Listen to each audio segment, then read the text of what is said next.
All right, so you say, what the heck am I talking about? What would it mean to have an unintentionally funny story? Well, people did work on storytelling. You say, why do we want to have AIs that tell stories? Because we want to figure out what it means to communicate kind of a coherent description of some sequence of events.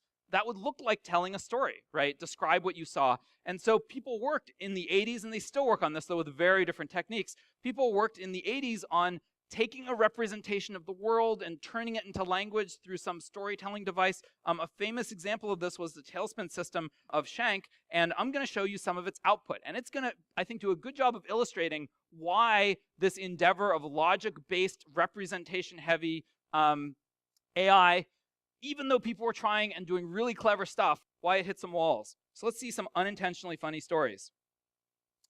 I'll read them for you. One day, Joe Bear was hungry. He asked his friend Irving Bird where some honey was. Irving told him there was a beehive in the oak tree. Joe walked to the oak tree. He ate the beehive. The end. Okay, like I can just see it, these kind of systems in the 80s trying to like describe this stuff to people. And here's the important point under all of this. It is amazingly close. It does so much right. And it's funny because there's like one link missing. So the bear is hungry. He talks to somebody about where honey is because honey will fix his hunger. The friend replies, there's this beehive. It's in the oak tree. That's a useful answer, right? Irving could have said, I have a foot, right? That wouldn't have been helpful. Joe walks over because you can't eat unless you're there. And then he eats the beehive. It was so close. And what went wrong was simply, in all of this knowledge, was missing the fact that if you want what's in the container, the honey, you have to first remove it from the container and not simply eat the container, okay? One piece in a chain missing and the whole chain falls apart. This is why logical systems were too fragile, and this is why people realized that uncertainty was just a fact of life, right? You were always going to be missing some piece. Okay, here's another unintentionally funny story.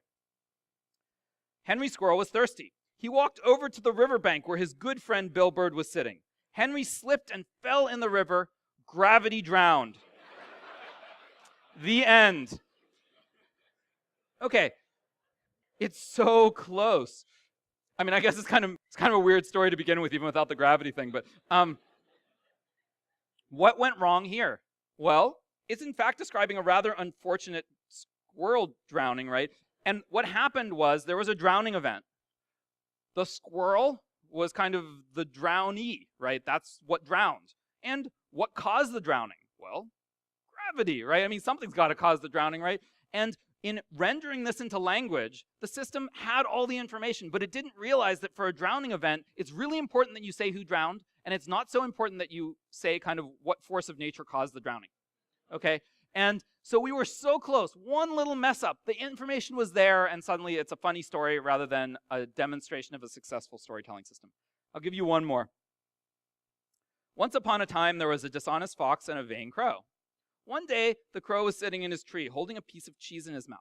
He noticed that he was holding a piece of cheese. He became hungry and swallowed the cheese. The fox walked over to the crow, the end. There's no language problem here. There's no like physics violation. It's just kind of weird, right? It's like the fox is dishonest. Why did you tell me that? Right? There's this whole digression about the piece of cheese. This is a story about a fox walking over to a crow, right? So it's a little weird.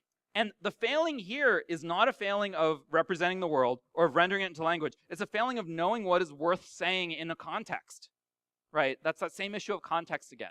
Very challenging. There are so many ways for this to go wrong, and we've had to deal with these things in building modern systems. Part of the way we've dealt with them is by changing our tools. Part of the way we've dealt with them is by changing the way we formulate the problems. And part of the way we've dealt with them is just by kind of making everything robust in various ways. Okay, so you say, we can do better now, right? Well, can we?